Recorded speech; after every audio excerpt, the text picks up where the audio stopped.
Indian union मुस्लिम league ने उपचुनाव में बहुजन मुक्ति पार्टी को दिया समर्थन।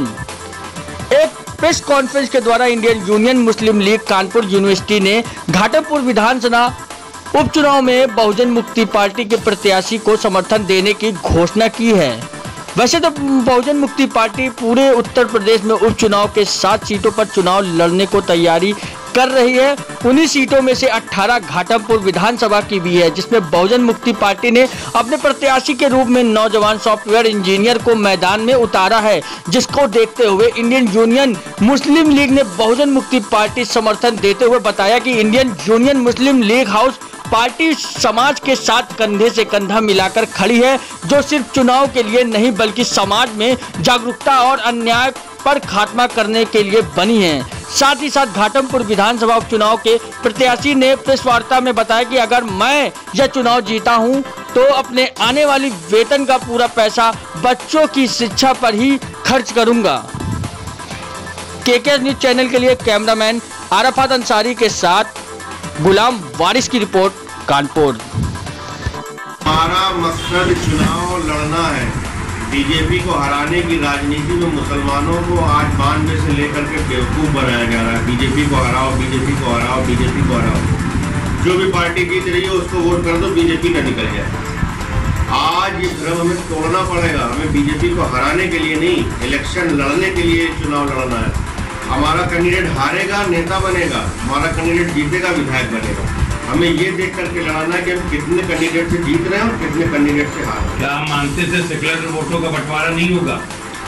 सेकुलर सुनते सुनते जिंदगी गुजरी जा रही है हमारी।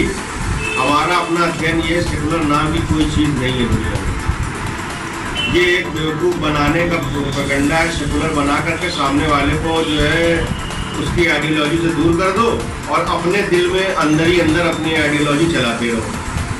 हर पार्टी, चाहे वो बसपा हो, सपा हो, कांग्रेस हो, कोई को, उनका अपना एजेंडा अपने दिल में चलता रहता है और सेकुलर का नाम से वो माइनॉरिटीज़ को, SC, ST, OBC को बेवकूफ़ बनाते रहते हैं, जो कि अब खुल गया।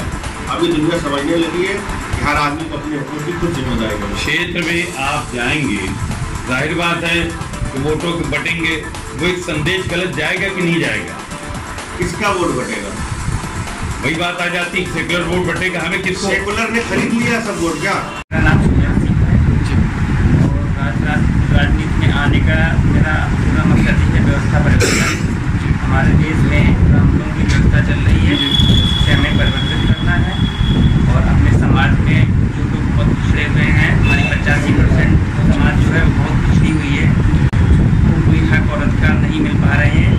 उस व्यवस्था को मैं परिवर्तन करके राजनीति में आने का मतलब हमें लोगों को सुधार करना है, लोगों को पढ़ाना है, उनको शिक्षा देना। तो राजनीति में आप आके शिक्षा कैसे दे सकते हो? राजनीति में आके हम उनको जागरूक कर सकते हैं, उनको स्कूलों में भेज सकते हैं, क्योंकि हमारी सरकार की ये व्यवस्था है कि जो बच्चे नहीं पढ़ रहे हैं उनको जागरूक करके उनको स्कूलों में पढ़ाया जा सके। और ये जो प्राइमरी स्कूल हैं या सरकारी कॉलेज खोले गए हैं, उन पे ये प्रेशर भी होता है कि आपके एरिया में कोई भी बच्चा निरक्षर न रह सके। इसका पूरा साक्षर अभियान भी चलाया जाता है और उसके तहत हमें काम करना है। हमें दूसरी जगह जॉब करके हम अपना तो सब कुछ कर सकते हैं, लेकिन हमारा समाज जहाँ गर्भ पे पड़ा हुआ है वहीं पे पड़ा रह सकता है।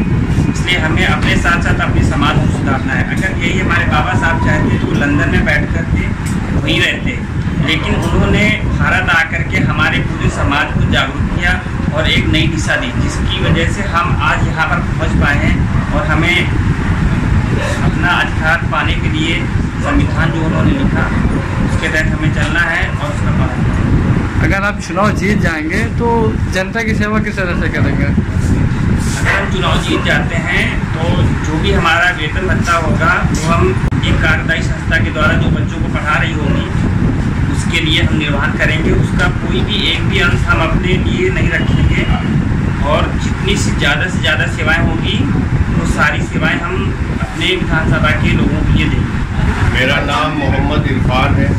मैं कानपुर से डिस्ट्रिक्ट प्रेसिडेंट हूँ इंडियन यूनियन मुस्लिम लीग। तो यहाँ पे आज प्रेस कॉन्फ्रेंस हुई, उसका उद्देश्य क्या रहा? आज की प्रेस कॉन्फ्रेंस का उद्देश्य बहुजन मुक्ति पार्टी के सुमेर सिंह पासी जो प्रत्याशी है घाटमपुर विधानसभा जो चुनाव हो रहा है उनको समर्थन दिया। आपने समर्थन क्यों दिया? क्या आपका विचार रहा होगा जो आपने इस पार्टी को समर्थन दिया? इंडियन यूनियन मुस्लिम लीग की स्थापना का मकसद ही माइनॉरिटीज, SC ST OBC के हुकूक की हिफाजत करना है और बहुजन मुक्ति पार्टी का भी यही मकसद है। हमारा मकसद समाज को सुधारना है, ना कि चुनाव करके विधायक और MP बनाना मकसद बहुजन मुक्ति पार्टी हो या इंडियन मुस्लिम लीग, इनका चुनाव में लड़ने का मकसद सिर्फ ये होता है क्योंकि चुनाव एक हिस्सा है हमारी पॉलिटिकल पार्टी का, समाज सुधारने का एक हिस्सा है। तो इसलिए हम लोग चुनाव में लड़ते हैं और हर वो काम करते हैं जिससे कि समाज सुधारा जाए। तो ये विचारधारा हमारी मेल खाती है, इसलिए हमने इनको खोटे है। मैं युवा प्रदेश कार्यकारी अध्यक्ष उत्तर प्रदेश बहुजन मुक्ति पार्टी। आज बहुजन मुक्ति पार्टी और इंडियन यूनियन मुस्लिम लीग की संयुक्त प्रेस कॉन्फ्रेंस हुई।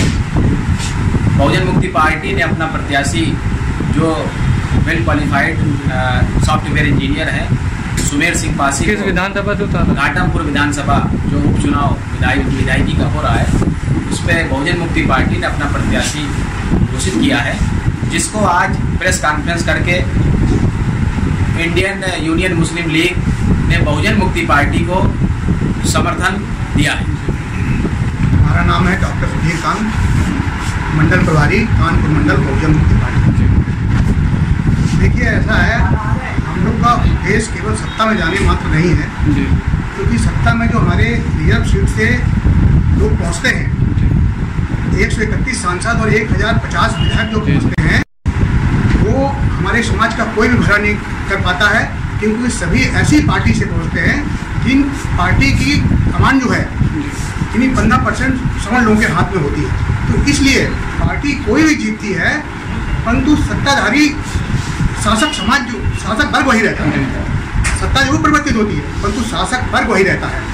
तो इस देश में दो विचारधारा जो काम कर रही हैं, एक बुद्ध जी और अम्बेडकर जी वाली समता स्वतंत्रता न्याय बराबरी अन्याय जो की मनवादी विचारधारा है, तो हम लोग की लड़ाई मनवादी विचारधारा से है। तो इस देश में जितने भी शोषित पीड़ित वंचित समाज के लोग हैं 85% SC ST OBC और माइनॉरिटीज, तो हम लोग अपनी विचारधारा को लाना चाहते हैं, व्यवस्था का परिवादी व्यवस्था का परिवर्तन करना चाह रहे हैं, क्योंकि हमें मालूम है कि सत्ता में जाने मात्र से ही हमारा